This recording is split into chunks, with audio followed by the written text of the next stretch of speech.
አመሰግናለሁ። ምን ቀናሽ እንዴ? እኔ አንተን አጥቼ መኖር አልችልም። እናንተ ሰዎች ግን ጤነኛ ናችሁ ወይስ ያማችኋል? ማለት እህትሽ አንቺ ለኔ አደራ ሰጣኝ ሄደች ሚስቴ ናት። እሺ ብዙ ዋጋ የከፈልኩላት ሆቴል ሙሉ ማፈቅራት ፍቅረኛ ነበረች። ታገቢኛለሽ?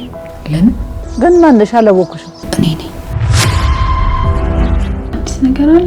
ላገባን የመጣሁት ጥፋቱ የኔ ነው። ስለዚህ በቃ ቢያንስ ለተወሰነ ጊዜ ስልኬ ነበር።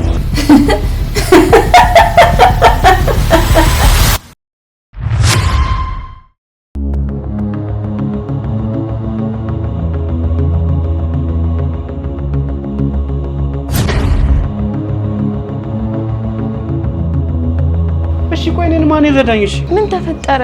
ተስፋዬን፣ ልጅነቴን፣ ገንዘቤን በሰጠኋችሁ። ምንም መስማት አልፈልግም። አንቺ የሆነ ያለው ነገር በሙሉ ሰላምና ምቾት እየሰጠሽ ነው።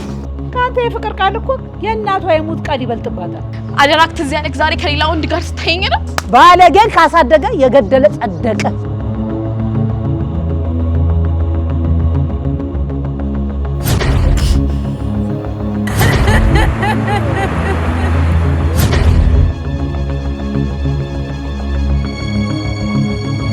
ይሄ ምንድነው?